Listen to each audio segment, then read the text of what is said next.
Hello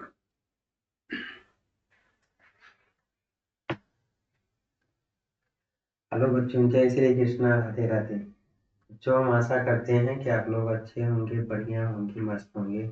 आप लोगों की जो बोर्ड परीक्षा की तैयारी है वो बहुत बढ़िया से चल रही होगी। ठीक है। और आप लोग जो है इस समय अपने बोर्ड परीक्षा की तैयारी बहुत जोर शोर से कर रहे होंगे। आज जो है हम आपके लिए जो विज्ञान का जो है पार्ट है जीव विज्ञान। ठीक है, यानी जो आपके कक्षा 10 का विज्ञान है उसमें जो है फिजिक्स, केमिस्ट्री, बायो है, तो बायो वाला पार्ट का हम पहला अध्याय लेकर जो है आपके सामने आए हैं, जैव प्रकरण, उसका जो है नोट। ठीक है। बिल्कुल एनसीईआरटी बेस्ड क्वेश्चन, मतलब नोट्स है। ठीक है। एनसीईआरटी में जो है टोटल वही चीज आपका नोट है। तो आप लोग जो है फटाफट इसमें आ जाइए और इस नोट को देखिए, पढ़िए। ठीक है। और अपनी परीक्षा को और तेज कीजिए। ठीक है। तो आइए देखते हैं जो है आपका जो नोट है उसके बारे में क्या है। जो है आपका नोट, उसको आप लोग पढ़िए।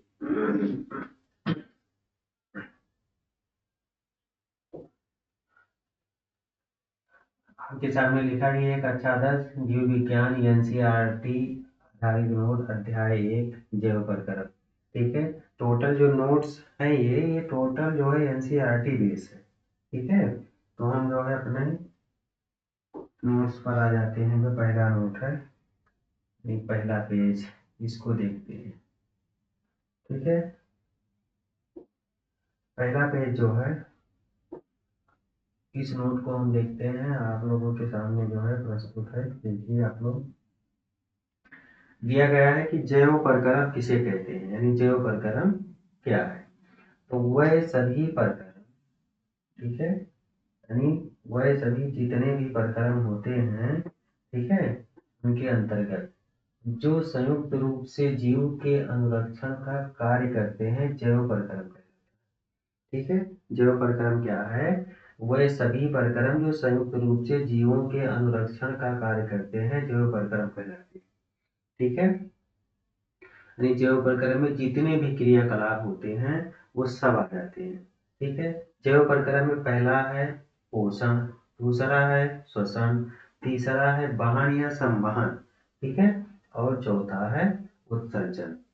ठीक है। यानी पोषण भोजन करना, श्वसन सांस लेना, आदि चीजों के बारे में आगे विस्तार से बताया गया है। ठीक है।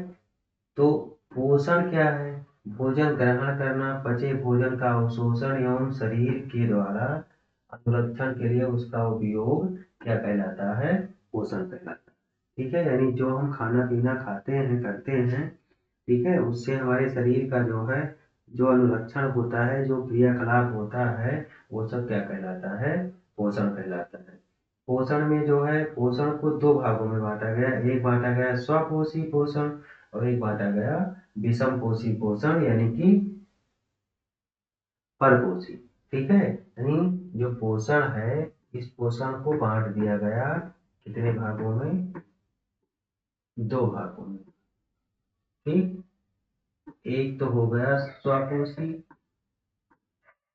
एक हो गया आपका स्वपोषी पोषण, और दूसरा हो गया विषम पोषी या परपोषी, इसको कह सकते हैं। ठीक है। अगर विषम पोषी नहीं समझ में आ रहा है तो परपोषी इसका दूसरा नाम है, परपोषी पोषण। ठीक है। अब स्वपोषी पोषण यहाँ से भी देख सकते हैं, अलग से भी देख सकते हैं। हम बता दे रहे हैं, स्वपोषी पोषण का वह तरीका जिसमें जीव अपने आसपास के वातावरण में उपस्थित सरल अजैव पदार्थ जैसे CO2, पानी, सूर्य के प्रकाश से अपना भोजन स्वयं बनाता है। उदाहरण में वो क्या है? यानी वो स्वपोषी कहलाता है, जैसे कि हरे पौधे। ठीक है। अब स्वपोषी जो है, आप अपनी भाषा में लिख लीजिए। ठीक है। स्वपोषी पोषण जो है अपनी भाषा में लिख लीजिए, यानी ऐसा पोषण, ऐसा पोषण जो चाहे वो जीव जंतु हो चाहे जो, ठीक है, स्वयं निर्मित करता है, ठीक है, यानी वो किसी पर जो है क्या है, निर्भर नहीं होता है, यानी स्वयं निर्मित करता है या स्वयं बनाता है, ठीक,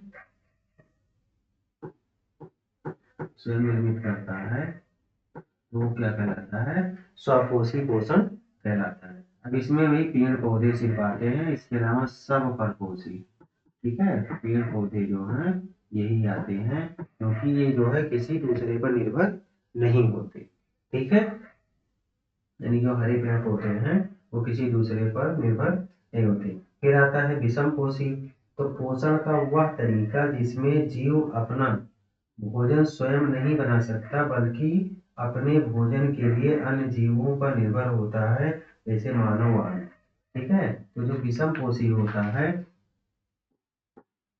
विषम पोषी या परपोषी, ठीक है, विषम पोषी या परपोषी जो है, तो उसको क्या कहा जाता है, विषम पोषी जो होता है वो ये होता है कि वह दूसरों पर निर्भर है, ठीक है, वह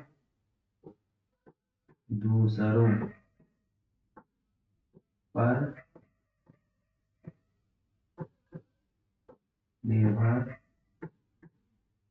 होता, ठीक है, विषम पोषी क्या है, वह दूसरों पर निर्भर होता है, जैसे कि मनुष्य, मनुष्य है, जीव जंतु है, ठीक है, जीव जंतु छोटे बड़े सब, ये सब क्या करते हैं, दूसरे पर निर्भर होते हैं, तो ये किसके अंतर्गत आते हैं, विषम पोषी के अंतर्गत आते हैं। उसके बाद में जो है फिर अगला आता है प्रकाश संश्लेषण, यानी प्रकाश संश्लेषण की क्रिया किसे कहा जाता है, इसके बारे में आपको जानना। प्रकाश संश्लेषण सबसे पहले तो आप यही जान लीजिए कि जो प्रकाश संश्लेषण होता है वो पौधों में होता है, यानी पेड़ में, ठीक है, जो हरा पेड़ पौधा होता है हरा होना चाहिए, ठीक है, उसमें प्रकाश संश्लेषण की प्रक्रिया होती है, यानी ये वो प्रक्रम है जिसमें स्वपोषी बाहर से लिए पदार्थों को ऊर्जा संचित रूप में परिवर्तित कर देता है। ये पदार्थ कार्बन डाइऑक्साइड तथा जल के रूप में लिए जाते हैं, जो सूर्य के प्रकाश तथा क्लोरोफिल की उपस्थिति में कार्बोहाइड्रेट में परिवर्तित किए जाते हैं, ठीक है, ये तो क्या कहलाता है, प्रकाश संश्लेषण, ठीक है। अब इसमें उपयोगी जो है प्रकाश संश्लेषण में जो है प्रकाश संश्लेषण, संश्लेषण इसमें जो उपयोगी घटक है वो पहला क्या है, सूर्य का प्रकाश, सूर्य का प्रकाश, दूसरा क्या है CO2 यानी कि कार्बन डाइऑक्साइड, तीसरा क्या है जल और खनिज लवण, ठीक है, और तीसरा क्या है क्लोरोफिल, ठीक, तीसरा क्या है क्लोरोफिल, ठीक है, ये जो है चार घटक इसके होते हैं जो इसके लिए बहुत ही महत्वपूर्ण होते हैं प्रकाश संश्लेषण, ठीक है, ये चार घटक कभी कभी पूछता भी है कि जो है प्रकाश संश्लेषण में वो कौन कौन से घटक हैं जो इस क्रिया को संपूर्ण रूप से पूरा करते हैं, ठीक है, यहाँ पर आपके सामने लिखा भी है सूर्य का प्रकाश, क्लोरोफिल, कार्बन डाइऑक्साइड, स्थलीय पौधे इसे वायुमंडल से प्राप्त करते हैं, जल स्थलीय पौधे जड़ों द्वारा मिट्टी से जल का अवशोषण करते हैं, तो यही चार जो है आपके, ये चारों क्या है घटक हैं जो प्रकाश संश्लेषण क्रिया में क्या करते हैं, बहुत ही महत्वपूर्ण भूमिका निभाते हैं, ठीक है। उसके बाद आता है प्रकाश संश्लेषण के दौरान निम्नलिखित घटनाएं होती हैं, तो कौन कौन सी घटना होती है जब प्रकाश संश्लेषण शुरू होता है, क्लोरोफिल द्वारा प्रकाश ऊर्जा को अवशोषित करना, प्रकाश ऊर्जा को रासायनिक ऊर्जा में रूपांतरित करना तथा जल अणुओं का हाइड्रोजन तथा ऑक्सीजन में अपघटन करना, ये प्रक्रिया होती है। कार्बन डाइऑक्साइड का कार्बोहाइड्रेट में अपचयन करना, ये घटना जो है प्रकाश संश्लेषण के दौरान घटित होती है, ये बिल्कुल मोस्ट इम्पॉर्टेंट है, ठीक है, मोस्ट जो है इम्पॉर्टेंट है। इस चीज को आप बिल्कुल नोट में कर लीजिए। ये पूछता है कि प्रकाश संश्लेषण के दौरान कौन सी घटनाएं घटित होती हैं। फिर उसके बाद में रंध्र आता है, जिसको अंग्रेजी में कहा जाता है स्टोमटा, ठीक है। ये पत्ती की सतह पर सूक्ष्म छिद्र होते हैं, उन्हें रंध्र कहते हैं, ठीक है। जो पत्ती की सतह होती है उस पर छोटे छोटे छिद्र होते हैं, दिखाई पड़ता है पीछे साइड में, वो क्या होता है, रंध्र होता है। इसका कार्य क्या है, रंध्र का प्रमुख कार्य क्या है कि प्रकाश संश्लेषण के लिए गैसों का अधिकांश आदान प्रदान इन्हीं छिद्रों के द्वारा होता है। जो प्रकाश संश्लेषण होता है उसके दौरान जो क्रिया होती है उसमें जो गैस आदान प्रदान होते हैं तो वो इन्हीं छिद्रों के रूप में होते हैं। फिर वाष्पोत्सर्जन प्रक्रिया में जल वाष्प के रूप में रंध्र द्वारा ही बाहर निकलता है, ठीक है। जो रंध्र होता है वो उसी के द्वारा बाहर निकलता है। फिर है सहायक कोशिका, अधिशर्म कोशिका, द्वार कोशिका, रंध्र कोशिका, ये इसमें पार्ट बना हुआ है। यानी चित्र जो है, रंध्र पत्ती की सतह पर सूक्ष्म छिद्र श्वसन गैसों के विनिमय और वाष्पोत्सर्जन के लिए खुलते बंद होते हैं, ठीक है। ये जो है इसमें रंध्र में ये प्रक्रिया होती है। उसके बाद में जो है अगला है विषम कोशी, ठीक है। अब जो है जो विषम कोशी में कुछ चीजें आती हैं, ठीक है, उसको जो है आप लोग जान लीजिए। विषम कोशी में आता है एक प्राणी संपोषण, ठीक है, उसको हम क्या कहते हैं, प्राणी संपोषण कहते हैं। दूसरा आता है मृतजीवी, ठीक है, और तीसरा आता है परजीवी पोषण, ठीक है। ये होता है, यानी प्राणी संपोषण होता है, मृत परजीवी होता है, मृत जीवी पोषण और परजीवी पोषण, ये तीन जो है विषम पोषी पोषण में आते हैं। अब प्राणी संपोषण में क्या होता है, इसमें जीव संपूर्ण भोज्य पदार्थ का अंतर ग्रहण करते हैं तथा उनका पाचन शरीर के अंदर होता है, जैसे अमीबा, पैरामीशियम, ये किसके अंतर्गत आते हैं, तो ये आते हैं प्राणी संपोषण के अंतर्गत आते हैं, ठीक है। ये किसके अंतर्गत आते हैं, प्राणी संपोषण के अंतर्गत आते हैं। उसके बाद में जो है फिर है मृत जीवी पोषण। मृत जीवी अपना भोजन मृत जीवों के शरीर व सड़े गले कार्बनिक पदार्थों से प्राप्त करते हैं, ठीक है, जैसे फफूंद और कवक, ये जो है क्या है, मृत जीवी होते हैं, जो मृत जीव जंतुओं से या सड़े गले पेड़ पौधों से अपना जो है भोजन प्राप्त करते हैं।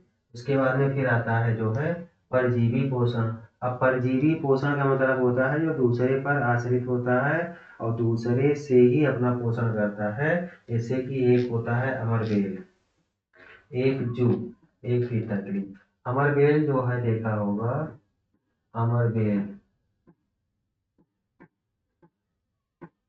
अमरबेल, इसमें एक आता है बांदा, ठीक है, जो आम के पौधे पर पाया जाता है। तो ये जो है ये दूसरे पौधे से अपना क्या करते रहते हैं, पोषण करते रहते हैं, ठीक है, उसको नष्ट नहीं करेंगे, उसको ये नष्ट नहीं करते हैं, लेकिन उसी से अपना पोषण करते रहते हैं, ठीक है। तो जो है ये मनुष्य के जो है या आप लोगों के सर में जो है बढ़ जाता है, उससे रक्त को ये जो है चूसता रहता है, पीता रहता है, लेकिन ये आपको कोई नुकसान नहीं पहुंचाता। तो ये सब किसके अंतर्गत आते हैं, ये जो है परजीवी है, ये क्या है, परजीवी है, ठीक है। इनको हम क्या कहते हैं, परजीवी, यानी दूसरे के ऊपर रहकर अपने आप को जीवित रखते हैं, ठीक है। उसके बाद में आता है अमीबा। अमीबा में पोषण कैसे होता है, ठीक है। तो पहला है केंद्रक और खाद्य कण। अमीबा का पोषण कैसे होता है, तो भोजन को अपने पादाप की सहायता से घेर लेता है, पादाप माने पैर, ठीक। फिर खाद्य रिक्तिका, ठीक, फिर खाद्य रिक्तिका में जटिल पदार्थ का विघटन सरल पदार्थों में किया जाता है। जो जटिल हाइड्रोकार्बन होते हैं यानी जटिल भोज्य पदार्थ होते हैं उनको सरल में किया जाता है, यानी उनको तोड़ दिया जाता है, ठीक है, उनको तोड़कर क्या किया जाता है, सरल बनाया जाता है। फिर बचा हुआ अपच कोशिका की सतह की ओर गति करता है, यानी जो बचा हुआ पदार्थ बचता है भोज्य पदार्थ, वो कोशिका की ओर क्या करता है, गमन करता है। ये पदार्थ शरीर से बाहर निष्कासित कर दिए जाते हैं। ठीक है। फिर आता है पैरामीशियम में पोषण। पैरामीशियम में जो पोषण होता है वो पक्षयाभ यानी कोशिका की पूरी सतह को ढके होता है, उसमें होता है। भोजन एक विशिष्ट स्थान से ही ग्रहण किया जाता है, उसमें भोजन ग्रहण करने का एक स्थान होता है विशिष्ट। ठीक है। विशिष्ट स्थान का मतलब ये है कि जैसे मान लीजिए हम लोग अपने मुख के द्वारा भोजन को ग्रहण करते हैं, तो उनमें भी एक प्रकार का जो है अंग पाया जाता है जिससे वो भोजन को क्या करते हैं, ग्रहण करते हैं। उसके बाद में फिर अगला है मनुष्य में पोषण। ठीक है। अब मनुष्य में जो है पोषण वो कैसे होता है, मनुष्य में पोषण एक होता है अंतर्ग्रहण, फिर पाचन, अवशोषण, स्वांगीकरण, विक्षेपण। ठीक है।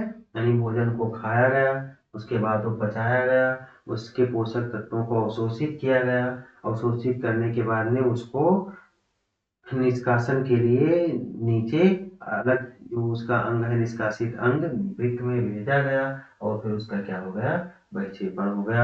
यानी वो क्रिया कैसे होती है, अच्छा देखो, भोजन जो है आहार नाल मूल रूप से मुंह से गुदा तक विस्तारित एक लंबी नली है, जो आहार नली है ये है। ठीक है। ये यहाँ से चित्र में आप लोग देख लीजिए, ये यहाँ से लेकर और यहाँ तक ये जो क्या है, आहार नाल है, भोजन की नलिका, जिसको ग्रास नली भी कहा जाता है। ठीक है।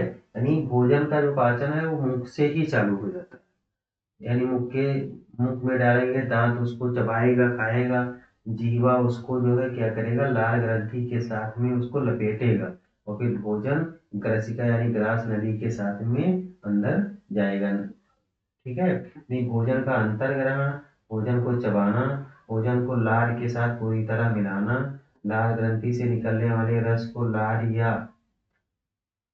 रस या लार कहते हैं। स्टार्च, लार, एमिलेस एंजाइम, माल्टोज, शर्करा आदि इसमें पाए जाते हैं। मुंह से अमाशय तक भोजन ग्रसिका की क्रमांकुचन गति द्वारा, यानी वो क्या होता है, ऐसे ऐसे सिकुड़ती रहती है, फैलती रहती है, और इस प्रकार से भोजन आगे जाता रहता है, ले जाया जाता है। ग्रसिका की मांसपेशियों का संकुचन और शिथिलन। ठीक है। यानी इस प्रकार से उसमें ये पाया जाता है। अब इसमें देखो, ये है जिह्वा, यानी जो हमें दिखाई मुंह के अंदर जो है जो स्वाद को चखती है, उसको हम क्या कहते हैं, जिह्वा।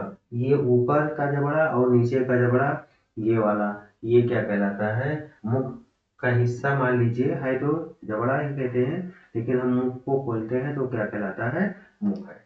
फिर उसके बाद में ये जो नली है, ये गले से होते हुए यहाँ तक जो है आती है, तो ये इसको हम क्या कहते हैं, ग्रसिका या ग्रास नली कहते हैं। उसके बाद में ये है अमाशय, ये जो है क्षुद्रांत है, ये बृहदांत है, यानी छोटी आंत बड़ी आंत। फिर उसके बाद में आता है गुदा द्वार। गुदा द्वार का मतलब जो मल द्वार जिसको कहा जाता है। ठीक है। गुदा द्वार का मतलब मल द्वार, जिस जो है अपशिष्ट पदार्थ के रूप में जो भोजन बनता है, यानी भोजन के पचने के पश्चात वो जो है मल के रूप में परिवर्तित होता है, तो गुदा द्वार से उसको बाहर फेंका जाता है। ये है आपका यकृत। पित्ताशय यानी पित्त का भंडारण कहाँ होता है, यहाँ पर। ठीक है। पित्त नली, जो ये नली दी गई है, ये यहीं पे पित्त का निर्माण होता है और यहीं से वो बाहर निकलती है, यानी इसमें आता है। फिर है ये अग्नाशय, यहाँ पे ये जो है अग्नाशय है, ये है परिशेषिका। ठीक है। तो ये मनुष्य में पोषण जो है इतने अंगों के द्वारा जो है संपन्न होता है। उसके बाद में फिर आता है अमाशय में क्या होता है। ठीक है। अब हम जानेंगे कि अमाशय में क्या होता है। ठीक है। तो जो अमाशय है, ये जठर ग्रंथियों को जो है पेप्सिन, हाइड्रोक्लोरिक अम्ल और श्लेष्मा यानी इतने पार्टों में उसको डिवाइड कर देता है। पाचक एंजाइम प्रोटीन का ये पाचन करता है। ठीक है। हाँ सर। इसमें अम्लीय माध्यम तैयार करता है जो कि पेप्सिन की क्रिया में सहायक, अमाशय के आंतरिक स्तर की अम्ल से रक्षा करता है। ठीक है। उसके बाद में आता है क्षुद्रांत। ठीक है। यानी आंत रस, इसमें क्या करता है, कार्बोहाइड्रेट, वसा, प्रोटीन, ग्लूकोज, वसा अम्ल, ग्लिसरॉल, अमीनो अम्ल, फिर है यकृत तथा अग्नाशय से श्रावण प्राप्त करती है। यकृत पित्तरस फिर पित्त लवण, ठीक है, यानी यकृत से पित्तरस, पित्तरस के द्वारा पित्त लवण। वसा, पित्त लवण और वसा में बड़ी गोलिकाओं एमएलसी-करण छोटी गोलिकाओं अर्थात अग्नाशय, अग्नाशय के रस, इसमें वो क्या होता है, परिवर्तित होता है। फिर है amylase enzyme, trypsin enzyme, lipase enzyme, protein, trypsin, peptones, वसा, लाइपेज, वसा अम्ल, स्टार्च, एमिलेज, ग्लूकोज, ठीक है, इतने प्रकार की उसमें सब जो है एंजाइम, प्रोटीन, वसा चीजें पाई जाती हैं। ये सब मिलकर उसमें क्या करती हैं, सहायता करती हैं। फिर है दार्थ रोम, अवशोषण का सतही क्षेत्र बढ़ा देता है, ठीक है, जो दार्थ रोम होता है अवशोषण का जो सतही क्षेत्र होता है उसके आकार को क्या करता है, बड़ा करता है, ठीक है। फिर है बृहदांत्र यानी बड़ी आंत, जल का अवशोषण वर्ज्य पदार्थ गुदा द्वारा शरीर से बाहर कर दिया जाता है, यानी इस सबसे ज्यादा जो पाचन होता है वो छोटी आंत में, ठीक है, छोटी आंत में। फिर उसके बाद में बचा हुआ भाग जो अपच बचता है वो आता है बड़ी आंत। और बड़ी आंत में संपूर्ण भोजन का पाचन होने के बाद वो पहुंच जाता है कहाँ, गुदा, यानी गुदा द्वार पर पहुंचता है और वहां पर मल के रूप में क्या होता है, बाहर निकाल दिया जाता है, ठीक है। उसके बाद में फिर आता है आपका श्वसन, ठीक है। देखो जो जीवन की जो सबसे महत्वपूर्ण क्रिया है वो श्वसन है, सांस को लेना। वैसे तो उपयोगी सब है, ठीक है, उपयोगी जो है सब है, लेकिन जो श्वसन है वो ज्यादा ही इम्पोर्टेंट है, ठीक है। जैसे पोषण प्रक्रम के दौरान ग्रहण की गई खाद्य सामग्री का उपयोग कोशिकाओं में होता है, जिससे विभिन्न जैव प्रक्रम के लिए ऊर्जा प्राप्त होती है। ऊर्जा उत्पादन के लिए कोशिकाओं में भोजन के विखंडन को कोशिकीय श्वसन कहते हैं। जो हम भोजन ग्रहण करते हैं उसमें जो है ऑक्सीजन निहित होता है, ऑक्सीजन जो है हमारे अंदर पहुंचता है और वो क्या करता है, ग्लूकोज आदि चीजों का क्या करता है, विखंडन करता है, ऊर्जा प्रदान करता है, ठीक है। यानी भिन्न पंथों द्वारा ग्लूकोज का विखंडन। ग्लूकोज का सूत्र ये है C6H12O6, कोशिका द्रव्य यानी पायरुवेट ऊर्जा ऑक्सीजन की अनुपस्थिति में तो क्या बन जाएगा, एथेनॉल प्लस कार्बन डाइऑक्साइड ऊर्जा जैसे ईस्ट कीटोन ये हो जाएगा। और फिर ऑक्सीजन का अभाव अगर कमी होगी तो लैक्टिक अम्ल प्लस ऊर्जा हमारी पेशी कोशिकाओं में बनेगा। ऑक्सीजन की जब उपस्थिति रहेगी तो कार्बन डाइऑक्साइड जल ऊर्जा और माइटोकॉन्ड्रिया में, यानी ऑक्सीजन की जो मात्रा है उसका होना जरूरी है। ऑक्सीजन जो है हमें ऊर्जा प्रदान करता है, कहाँ, वो जब माइटोकॉन्ड्रिया में पहुंचता है तो माइटोकॉन्ड्रिया ऊर्जा का घर कहलाता है, या ठीक है, ऊर्जा का गृह या घर कहलाता है, ठीक है, पावर हाउस इसे कहा जाता है, ठीक है, अंग्रेजी में क्या कहते हैं, पावर हाउस, ठीक है। तो ये माइटोकॉन्ड्रिया हमारे लिए जो है क्या करता है, ऊर्जा का निर्माण। फिर आता है श्वसन, एक होता है वायवीय श्वसन, एक होता है अवायवीय श्वसन, यानी ऑक्सीजन की उपस्थिति में होता है तो वायवीय श्वसन, ग्लूकोज का पूर्ण अपचयन होता है तो वायवीय श्वसन, कार्बन डाइऑक्साइड पानी और ऊर्जा मुक्त होती है तो वायवीय श्वसन। ये कोशिका द्रव्य व माइटोकॉन्ड्रिया में होता है। अधिक ऊर्जा उत्पन्न होती है 36 एटीपी, ठीक है, एटीपी जो है एडेनोसिन ट्राई फास्फेट इसका पूरा नाम होता है। ये प्रक्रिया मानव में होती है। अवायवीय में ऑक्सीजन की अनुपस्थिति में होता है अवायवीय, ठीक है। ग्लूकोज का पूर्ण अपचयन होता है जिसमें एथेनॉल, लैक्टिक अम्ल, कार्बन डाइऑक्साइड और ऊर्जा मुक्त होती है तो अवायवीय। ये केवल कोशिका द्रव्य में होता है अवायवीय। कम ऊर्जा उत्पन्न होती है यानी 2 एटीपी, ये केवल ईस्ट में होता है, ठीक है। दोनों का उदाहरण आप लोग याद रखिए, वायवीय के लिए मानव और अवायवीय के लिए ईस्ट। अगर क्वेश्चन आपसे पूछ ले तो इस चीज को हम लोग ध्यान रखेंगे। उसके बाद में फिर आ जाइए जो है कि मानव श्वसन तंत्र, ठीक है, मानव का जो श्वसन तंत्र आपके सामने है, यानी मानव श्वसन तंत्र में आप जो है देखिए कि क्या क्या है।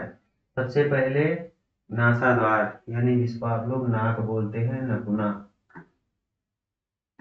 अपनी भाषा में। ठीक, उसके बाद में आता है ग्रसनी। ग्रसनी यही है नासा द्वार से आता हुआ, ये इसी को कहा जाता है ग्रसनी। उसके बाद कंठ, इसको आप लोग अपनी भाषा में बोलते हैं गुट्टी। उसके बाद में आता है श्वास नली, वो नली जो यहाँ से श्वास ग्रहण करने के बाद और अंदर जाती है, उस नली को हम क्या कहते हैं, ये जो बनी हुई है संरचना, इसी को हम क्या कहते हैं, श्वास नली। उसके बाद में फिर आता है श्वसनी। ठीक है, श्वसनी क्या है, श्वसनी ये है कि इस नली से जो है हवा आती है, उसके बाद में इस तरफ जो ये वाला पार्ट, ठीक है, यानी जो है उसे को हम क्या कहते हैं, श्वसनी कहते हैं। उसके बाद में फिर है श्वसनिका। तो श्वसनिका कौन सा है, जो उसके अंदर ये छोटे छोटे पार्ट बने हुए हैं, ये सब नलिकाएं बनी हुई हैं, ये सब श्वसन में क्या करती हैं, सहायता करती हैं, तो ये क्या है, श्वसनी है। उसके बाद में फिर आता है फुफ्फुस। फुफ्फुस यानी कि फेफड़ा। ठीक है, फुफ्फुस ये जो है आपका क्या है, फेफड़ा, ये वाला पार्ट, ये ठीक, ये है फेफड़ा। उसके बाद में आता है कूपिका कोश। तो कूपिका कोश यहाँ से बाहर निकाल कर ये दिखा दिया गया है, ठीक है, इसी को हम क्या कहते हैं, कोपिका कोश। ये जो भरा हुआ पार्ट है, इसी को हम क्या कहते हैं, कोपिका कोश कहते हैं। उसके बाद में रुधिर वाहिकाएं। रुधिर वाहिकाएं कौन सी हैं, ठीक है, तो रुधिर वाहिकाएं जो इसमें बीच बीच में देखिए रेड में बना हुआ है, ठीक है, ये रुधिर जो बह रहा है, इसी को हम क्या कहते हैं, रुधिर वाहिकाएं कहते हैं। ठीक, बाकी इस चित्र में जो है श्वसन तंत्र में पूरा जो है कौन सी चीज कहाँ पर है, वो सारी चीजें दी गई हैं। ये जो पतली पतली ये हड्डियां हैं, इसी को हम कहते हैं पसलियां। ठीक है, जो यहाँ पे डायफ्राम होता है, उसी को हम क्या कहते हैं, ये जो बना हुआ है ये चीज, ठीक है, ये इसी को हम क्या कहते हैं, पसलियां कहते हैं। ठीक है, तो इसके अंदर फुफ्फुस सुरक्षित होता है। उसके बाद में फिर है मानव श्वसन क्रिया। अब मानव की जो श्वसन क्रिया होती है, वो किस प्रकार से होती है, इसके बारे में जानेंगे। एक होता है अंतः श्वसन और एक होता है उच्चवास श्वसन। ठीक है, अंतः श्वसन के दौरान वक्षीय गुहा फैलती है, यानी जो हमारा वक्ष है, ठीक है, वो क्या होता है, फैलता है, अंतः श्वसन जब होता है, ऐसे जब सांस लेते हैं। फिर है पसलियों से संलग्न पेशियां सिकुड़ती हैं, यानी जब हम अंतः श्वसन करते हैं, ऐसे ऊपर नीचे सांस करते हैं, तो जो हमारा वक्ष है वो फैलता और सिकुड़ता है। ठीक है, वक्ष ऊपर और बाहर की ओर गति करता है, यानी बाहर की ओर और अंदर की ओर, यानी ऊपर नीचे क्या करता है, गति करता है। गुहा में वायु का दाब कम होता है और वायु फेफड़े में भरती है, यानी जब हम सांस को लेते हैं तो जो है वायु हमारे फेफड़े में भरती है। उच्च वसन में बच्चे गुहा अपने मूल आकार में वापिस आता है। ठीक है, इसमें क्या होता है कि जो बच्चा है हमारा, वो अपने मूल आकार में वापस लौट आता है। पसलियों की पेशियां शिथिल हो जाती हैं, यानी उस दौरान जब पसलियों की पेशियां जो होती हैं, जब सांस छोड़ेंगे, जब सांस लेंगे तो फूलेगा, जब छोड़ेंगे तो फिर से वापस अपने स्थान पर, यानी उस आकार को यह ग्रहण कर लेंगे। वृक्ष अपने स्थान पर वापस आ जाता है, गुहा में वायु का दाब बढ़ जाता है और वायु कार्बन डाइऑक्साइड फेफड़ों से बाहर हो जाती है। यानी इस प्रकार से इतनी प्रकार की घटनाएं जो है इसमें होती हैं सांस के दौरान।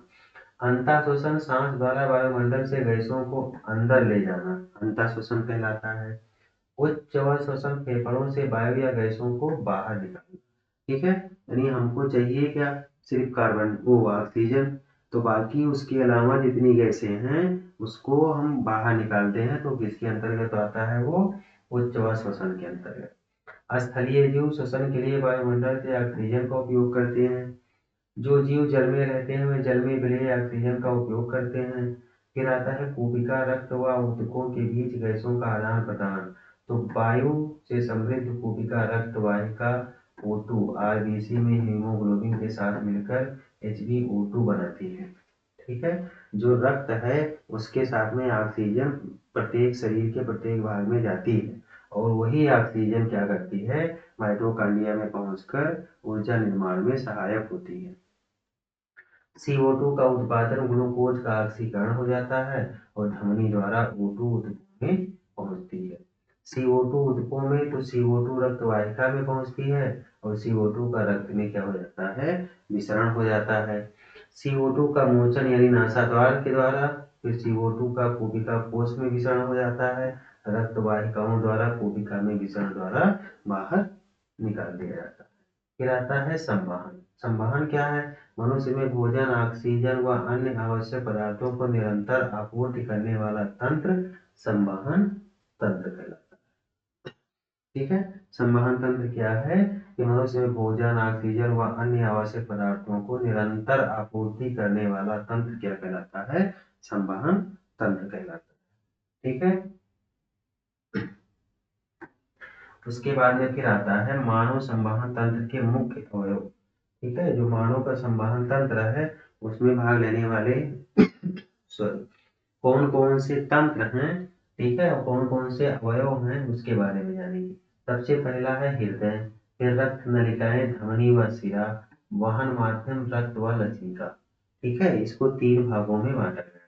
अब सबसे पहले आता है रक्त। रक्त में जो है ये ठोस अवयव, ध्रुवीय अवयव, ठीक है, इसमें रुधिर कणिकाएं, रुधिर कणिका में आता है लाल रक्त कणिका, श्वेत रक्त कणिका और रक्त, ठीक है, अर्थात रक्त प्लेटलेट्स। इसमें O2 CO2 का वहन, हीमोग्लोबिन रक्त को लाल रंग देता है। ठीक है। जो लाल रक्त कणिका है वो लाल किसके कारण होती है, तो HB के कारण यानी कि हीमोग्लोबिन के कारण। ठीक है। फिर उसके बाद में श्वेत रक्त कणिकाएं क्या करती हैं, शरीर को रोग मुक्त करने में सहायक होती हैं। ठीक है। तो श्वेत रक्त कणिकाएं हैं ये रोगों से लड़ती हैं। ठीक है। जब श्वेत रक्त कणिका हमारे अंदर कम हो जाएंगे तो हम बीमार पड़ने लगेंगे, क्योंकि रोगों से लड़ने की क्षमता क्या हो जाएगी, कम हो जाएगी। प्लेटलेट्स क्या करता है, रक्त का थक्का बनाने में सहायक करता है। अगर हमारे शरीर का कोई सा पार्ट कट जाता है तो देखिए कुछ समय के पश्चात उसके ऊपर एक छोटी सी परत बन जाती है, ठीक है, कटे हुए भाग पर। तो वो लाल रक्त कणिकाओं को क्या करती हैं, रोक देती हैं बहने से। अगर हम जिसको अपनी भाषा में जैसे गाँव में कहते हैं लोग कि वो पपरी पड़ गए, तो अगर उसको हम हटा देते हैं तो फिर से ब्लड आना शुरू हो जाता है। तब तक वो जो है रहेगा, तब तक वो क्या करेगा, उसको रोक कर रखेगा। फिर है ये प्लाज्मा, पीले रंग का तरल पदार्थ होता है जिसमें 90% जल होता है। शेष अवयव जैविक प्लाज्मा प्रोटीन जैसे एल्ब्यूमिन, ग्लोब्यूलिन, अजैविक खनिज तत्व पाया जाता है। फिर देखो रक्त वाहिका में एक होता है धमनी और एक होता है शिरा। अब धमनी और शिरा में क्या अंतर है ये तो जानना बहुत जरूरी है। जो ऑक्सीकृत रुधिर को हृदय से शरीर के विभिन्न अंगों तक ले जाती हैं, अपवाद कुछ धमनी, उसको हम क्या कहते हैं, धमनी कहते हैं। ठीक है। यानी जो ऑक्सीकृत रुधिर होता है उसको हृदय से शरीर के विभिन्न अंगों तक ले जाने का कार्य किसका होता है, धमनी का। जबकि शिराएं विभिन्न अंगों से अनाक्सीकृत रुधिर एकत्र करके वापस हृदय में लाती हैं, उनको हम क्या कहते हैं, शिरा। यानी जो हृदय में 2 प्रकार की होती है, एक धमनी होती है, एक शिरा होता है। तो धमनी हृदय से रक्त को शरीर में पहुंचाती है और शिरा शरीर से रक्त को वापस हृदय में लाती है। धमनी की भित्ति मोटी व अधिक लचीली होती है। भित्ति यानी जो उसकी दीवारें होती हैं, मान लो पाइप के जैसा है, तो उसकी जो किनारे की साइड का जो है वो कैसा होता है, लचीला होता है। लचीला का मतलब जो पदार्थ लचीला होता है वो टूटता नहीं, मुड़ जाएगा लेकिन टूटेगा नहीं, और मोटी होती हैं। वाल्व नहीं होता, ये सतही नहीं होती, ऊतकों के नीचे ये पाई जाती है। ठीक है। और शिरा की भित्ति कम मोटी व कम लचीली होती है, ये हार्ड थोड़ा होती है। इसमें वाल्व होते हैं, जो वाल्व होता है वो होता है, ये सतही होती है। ठीक है। उसके बाद में फिर आगे आइए जो है, अब ये जो है आपका बहुत महत्वपूर्ण चीज आ गया। ठीक है। ये है आपका हृदय। मानव हृदय की अनुप्रस्थ काट, यानी ये है आपकी संरचना। ठीक है, जो आप लोग अधिकतर जो है देखते हैं कि गाना गाते रहते हैं कि दिल चीर के देख तेरा ही नाम होगा, तो इसमें नाम वाम कुछ नहीं होता। ठीक है, इस चक्कर में आप लोग मत पड़िएगा, इसमें किसी का नाम नहीं होता है, इसमें सिर्फ रक्त रक्त होता है, यानी कि ब्लड। ठीक है, हाँ, उसको चीर उड़ के देखने मत लगना कि किसी का नाम निकलेगा, नाम वाम नहीं निकलेगा। निकलेगा तो क्या निकलेगा, वो सिर्फ रक्त निकलेगा। ठीक है, हाँ। तो फुफ्फुस जो फेफड़े हैं, ये फुफ्फुसीय धमनी भी ऑक्सीजनीकृत रुधिर होता है, और ये फुफ्फुसीय सिरा भी ऑक्सीजनीकृत रुधिर होता है। ठीक है, दोनों में। अब दोनों में देखो, दायां अलिंद बायां अलिंद, दायां निलय बायां निलय। ठीक है, यानी दायां अलिंद दायां निलय, बायां अलिंद बायां निलय, इस प्रकार से हम कहते हैं। प्रमुख सिरा महासिरा भी ऑक्सीजनीकृत रुधिर होगा, इसमें प्रमुख धमनी महाधमनी और भी ऑक्सीजनीकृत रुधिर होगा। शरीर के इतने अंग इसमें कार्य करेंगे। ठीक है, मानव हृदय एक पंप की तरह होता है जो शरीर में रुधिर का परिसंचरण करता है, यानी वो ब्लड को शरीर से लाएगा सिरा। ठीक है, फिर उसको शुद्ध करेगा, और फिर उसके बाद में वो क्या करेगा, धमनी के द्वारा जो है फिर से उसको वापस भेजा जाएगा। फिर है अलिंद की अपेक्षा निलय की पेशियां भित्त मोटी होती हैं, क्योंकि ये निलय को पूरे शरीर में अधिक रक्त चाप से रुधिर भेजता है। ठीक है, महाधमनी, इसमें सारे पार्ट इसमें बने हुए हैं। ये शरीर का ऊपरी हिस्सा, ये भाग का महाशिरा, ये दायां अलिंद ये वाला, ये शरीर के निचले हिस्से, ये भाग में महाशिरा होता है, ये दायां निलय होता है, ये विभाजिका होता है, यानी इसके में दो पार्ट में इसको क्या किया गया है, बांट दिया गया है। ये फुफ्फुस धमनियां है, फुफ्फुस शिराएं हैं, ये बायां अलिंद है, ये बायां निलय है। ठीक है, मानव हृदय, जो हृदय में उपस्थित वाल्व रुधिर प्रवाह की उल्टी दिशा में रोकना सुनिश्चित करते हैं। जो वाल्व होता है ऐसे लगा होता है कि इधर से जब प्रेशर पड़ेगा तो बाहर की तरफ खुलेगा, यानी जब रक्त हृदय से इसे प्रेशर करेगा तो बाहर की तरफ खुलेगा, ब्लड निकल जाएगा, फिर वापस ऐसे बंद हो जाएगा, यानी उधर से वापस नहीं आ पाएगा, इधर से जाएगा। वाल्व का कार्य यही होता है।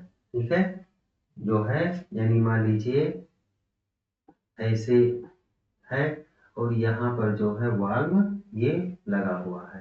ठीक है, अब इधर से जब प्रेशर जाएगा, इसे प्रेशर पड़ेगा तो ये बाहर की तरफ इधर खुलेगा, और ब्लड जो है बाहर निकल जाएगा ऐसे ऐसे। ठीक है, लेकिन पुनः ये वापस बंद हो जाएगा, तो ये ब्लड वापस इसमें फिर नहीं आ पाता। ठीक है, यानी जो वाल्व का कार्य है यही है। लसिका एक तरल ऊतक है जो रुधिर प्लाज्मा की तरह ही है, लेकिन इसमें अल्प मात्रा में प्रोटीन होते हैं। लसिका वहन में सहायता करता है। फिर आता है पादपों में परिवहन। उनमें परिवहन दो प्रकार से होता है, एक होता है जाइलम के द्वारा, और एक दूसरा अंग होता है फ्लोएम के द्वारा। पौधों में दो चीज पाया जाता है, जाइलम और फ्लोएम। तो जो जाइलम है उसका कार्य क्या है, और फ्लोएम है जो उसका कार्य क्या है, इसके बारे में हम लोग जानेंगे। ठीक है, जाइलम जो है पादप तंत्र का एक अवयव है जो मृदा से प्राप्त जल और खनिज लवणों का वहन करता है। ठीक है, ये जो जाइलम है, जाइलम ये जल, ठीक है, मृदा से, और प्लस खनिज लवण, खनिज लवण का ये क्या करता है, सब वहन करता है। ठीक है, जबकि फ्लोएम पत्तियों द्वारा प्रकाश संश्लेषित उत्पादों को पौधों के अन्य भाग में पहुंचाता है। यानी जाइलम को याद रख सकते हैं जल, तो जल के साथ भोजन भी जाता है। ठीक है, जाइलम जल, और फ्लोएम क्या करता है, फल, यानी जब भोजन ग्रहण किया गया तो उसके परिणाम स्वरूप में कुछ जो है पोषक तत्व बने, ठीक है, अवशोषित किए गए तो वो फ्लोएम के द्वारा पौधे के विभिन्न भागों में जो है पहुंचाए जाते हैं। जैसे हम लोग भोजन करते हैं तो भोजन करने के पश्चात में उसके जो पोषक तत्व होते हैं हमारा शरीर अवशोषित करता है। अवशोषित करने के बाद में वो पुनः शरीर के विभिन्न भागों में जाता है, जिससे हमारा शरीर क्या होता है, उसको अवशोषित करके स्वस्थ होता है, हेल्दी होता है। उसी प्रकार पौधों में भी होता है। जल व मृदा के मध्य आयन सांद्रण में अंतर के चलते जल मृदा से जड़ों में प्रवेश कर जाता है तथा इसी के साथ जल स्तंभ निर्माण हो जाता है, जो कि जल को लगातार ऊपर की ओर धकेलता है। यही दाब जल को ऊंचे वृक्ष के विभिन्न भागों तक पहुंचाता है। जो जाइलम है वो नीचे जड़ से शुरू होता है और ऊपर शाखाओं तक जो है पत्तियों तक रहता है। तो क्या करता है कि जल को खनिज लवण को ऊपर सोखते हुए ऊपर जो है उसमें जो रेशे होते हैं उसकी सहायता से जाते हैं। फिर है जल के अवशोषण एवं जड़ में पत्तियों तक जल का विलेय खनिज लवणों की ऊपरमुखी गति में सहायक है। पौधों में ताप नियमन में भी सहायक है।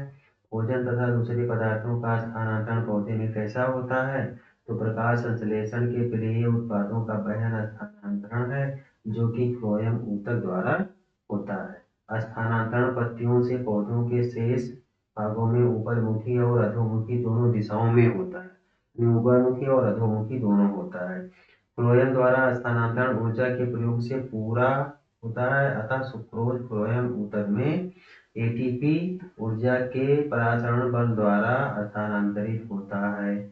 ठीक है, उसके बाद में मानव उत्सर्जन तंत्र आता है, यानी जो मानव में उत्सर्जी तंत्र है, उत्सर्जी अंग, ठीक है, वो तो वह जैव प्रक्रम जिसमें जीवों में उपापचयी क्रियाओं में जलित हानिकारक नाइट्रोजन युक्त पदार्थ का निष्कासन होता है, उत्सर्जन कहलाता है, यानी जिसमें नाइट्रोजन की मात्रा अधिक होती है। एक कोश के जीव इन अपशिष्ट पदार्थों को शरीर की सतह से जल में विसर्जित कर देते हैं। ठीक है, मानव में उत्सर्जन तंत्र में उपस्थित अंग निम्न प्रकार है। पहला, एक जोड़ी वृक्क होता है। ठीक है, ये देखो यहाँ पे दिया गया है, बायां वृक्क तो बाएं वृक्क का सिरा, ठीक है, और बाएं वृक्क धमनी, ये ठीक। उसके बाद में एक जोड़ा मूत्र वाहिनी होता है। ठीक है, बाईं तरफ ये है मूत्र वाहिनी, ठीक, और उसके बाद एक मूत्राशय होता है। एक जो है इसमें क्या है, ये मूत्राशय, ये थैली के जैसा होता है। जो अपशिष्ट जल बचता है वो यहाँ पे आके एकत्रित होता है और मूत्र मार्ग से क्या होता है, सेचन के द्वारा बाहर निकाल दिया जाता है। एक मूत्र मार्ग होता है, यानी जो एक जनन अंग है उसी में जो है ये जो है मूत्र मार्ग बना होता है, जो बाहर जो है अपशिष्ट जल को निकालता है। उसके बाद में फिर आता है वृक्क में मूत्र बनने के बाद मूत्र वाहिनी से होता हुआ मूत्राशय में एकत्रित होता है। मूत्र बनने का उद्देश्य रुधिर में वर्ज्य हानिकारक अपशिष्ट पदार्थों को छानकर बाहर, ठीक है, जो मूत्र निकालने का मेन उद्देश्य ये होता है कि जो वर्ज्य पदार्थ होते हैं, हानिकारक पदार्थ होते हैं, उनको छानकर बाहर कर दिया जाता है यूरिन के रूप में। ठीक है, वृक्क में मूत्र निर्माण प्रक्रिया, तो वृक्क की संरचनात्मक व क्रियात्मक इकाई विक्रांत कहलाती है। ठीक है, अगर ये पूछ ले कि वृक्क की कैसी संरचना है, तो संरचनात्मक एवं क्रियात्मक इकाई है। ठीक है, विक्रांत के मुख्य भाग इस प्रकार है। कोशिका गुच्छ, ग्लोमेरुलस, ये पतली भित्ति वाला रुधिर कोशिकाओं का गुच्छा होता है। इसमें बोमन संपूर्ण नलिकाकार भाग, संग्राहक वाहिनियां आदि पाई जाती हैं। वृक्क में उत्सर्जन की क्रिया विधि, कोशिका गुच्छ पाया जाता है, बोमन संपुट होता है, विकराणु का नलिकाकार यानी वो भाग होता है जिससे हम अपशिष्ट जल को बाहर निकालते हैं। वृक्क धमनी की शाखा, वृक्क शिरा की शाखा, वृक्क धमनी, संग्राहक वाहिनी, इतना जो इसमें पाया जाता है। फिर विक्राणु की संरचना में कोशिका गुच्छ निस्यंदन होता है। जब वृक्क धमनी की शाखा विक्राणु में प्रवेश करती है तब जल, लवण, ग्लूकोज, अमीनो अम्ल व अन्य नाइट्रोजनी अपशिष्ट पदार्थ कोशिका गुच्छ में छानकर वमित संपुट में आ जाते हैं। ठीक है, इस प्रकार से जो है वो बाहर निकलता है। वर्णात्मक पुनः अवशोषण विक्राणु के नलिकाकार भाग में शरीर के लिए उपयोगी पदार्थ जैसे ग्लूकोज, अमीनो अम्ल, लवण व जल का पुनः अवशोषण होता रहता है। यानी उस जल में इसका अवशोषण होता है और जो अपशिष्ट फिर बचता है उसको बाहर जो है वृक्क के द्वारा मूत्र वाहिनी में पहुंचता है और मूत्र मार्ग से वापस जो है निकाल दिया जाता है। नलिका स्रावण यानी जो मूत्र मार्ग है वो क्या करता है, तो उसमें यूरिन में यूरिया पाया जाता है। सबसे अधिक यूरिया की मात्रा यूरिन में होती है। अतिरिक्त जल व लवण जैसे उत्सर्जी पदार्थ विक्राणु के नलिकाकार भाग के अंतिम सिरे में रह जाते हैं व मूत्र का निर्माण करते हैं। वहां से मूत्र संग्राहक वाहिनी व मूत्र वाहिनी से होता हुआ मूत्राशय में अस्थायी रूप से संग्रहित हो जाता है तथा मूत्राशय के दाब द्वारा मूत्र मार्ग से बाहर निकल जाता है। ठीक है, यानी इतना प्रकरण होने के पश्चात जो है मूत्र मार्ग से वो बाहर निकल जाता है। उसके बाद में जो है लास्ट है कृत्रिम वृक्क। ठीक, कृत्रिम वृक्क के बारे में जानना है। कृत्रिम वृक्क किसे कहते हैं? कृत्रिम वृक्क अपोहन इसको कहा जाता है। दूसरे नाम से किस नाम से जानते हैं? अपोहन के नाम से। ये एक ऐसी युक्ति है जिसके द्वारा रोगियों के रुधिर में कृत्रिम वृक्क की मदद से नाइट्रोजन युक्त अपशिष्ट पदार्थों का निष्कासन किया जाता है। किसी का वृक्क काम करना बंद कर दिया मान लो, ठीक है, तो कृत्रिम वृक्क का जो है उपयोग किया जाता है। प्रायः एक स्वस्थ वयस्क में प्रतिदिन 180 लीटर आरंभिक निस्यंदन वृक्क में होता है जिसमें से उत्सर्जित मूत्र का आयतन 1.2 लीटर। ठीक है, शेष निस्यंदन वृक्क नलिकाओं में पुनः अवशोषित हो जाता है। 1.2 लीटर का मतलब हो गया कि 1200 मिलीलीटर, यानी 1 लीटर 200 मिलीलीटर। ठीक है, फिर है पादपों में उत्सर्जन। वाष्पोत्सर्जन प्रक्रिया द्वारा पादप अतिरिक्त जल से छुटकारा पा जाते हैं। बहुत से पादप अपशिष्ट पदार्थ कोशिकीय रिक्तिका में संचित रहते हैं। अन्य अपशिष्ट पदार्थ रेजिन तथा गोंद के रूप में पुराने जाइलम में संचित रहते हैं। पादप कुछ अपशिष्ट पदार्थों को अपने आसपास मृदा में उत्सर्जित करते हैं। ठीक है, तो ये जो है आपका पहले लेसन का जो है एनसीईआरटी नोट था। ठीक है, हम आशा करते हैं कि आप लोगों की समझ में आया होगा अच्छे से। ठीक है, और इसका जो है आप लोग नोट भी बना लीजिएगा। ये जो है एनसीईआरटी बुक का है, ये आपके पेपर में मतलब पढ़िए चाहे जहाँ से, आना इसी से है 100%। इसको नोट कर लीजिएगा अपनी माइंड में। ठीक है, पढ़ने को आप चाहे जहाँ से पढ़ते रहिए, चाहे जिस बुक से, चाहे जिस गाइड से, चाहे जहाँ से, लेकिन आएगा तो वो एनसीईआरटी से ही आएगा। ये 100% बिल्कुल श्योर रहिएगा। ठीक है, तो हम आशा करते हैं कि आप लोगों के समझ में आया होगा। ये जो पहला लेसन है इसके आधार पर हम जो है 20 क्वेश्चन लेकर अगले वीडियो में मिलेंगे नेक्स्ट डे। ठीक है, तो तब तक के लिए आप लोग मस्त रहिए, व्यस्त रहिए, अपनी पढ़ाई को अच्छे तरीके से करते रहिए। ठीक है, सोइए थोड़ा कम, तैयारी करते रहिए क्योंकि ज़्यादा समय अब बचा नहीं है। ठीक है, तो आप लोग जब वीडियो देखिए तो अगर कोई चीज़ नहीं समझ में आता है तो कमेंट बॉक्स में उसको लिख सकते हैं। लिख दीजिए कि हाँ यहाँ पर हमें नहीं समझ में आया, तो हम उसको जो है फिर से हम समझाने की कोशिश करेंगे। ठीक है, आप लोग और वीडियो देखा कीजिए तो पूरा देखा कीजिए, क्योंकि आप जो है सिर्फ ओपन करके छोड़ देंगे तो उससे कुछ समझ में नहीं आएगा, कोई लाभ मिलेगा नहीं। ठीक है, और ये वो समय है कि इस समय जितना आपको स्रोत मिल सके पढ़ाई का उतना एकत्रित करना बहुत जरूरी है। जहाँ से हो सके तहाँ से जानकारी आप लोग प्राप्त कीजिए। ठीक है, तो आज के लिए इतना ही, फिर हम नेक्स्ट वीडियो में मिलेंगे। तब तक के लिए जय श्री कृष्णा, राधे राधे।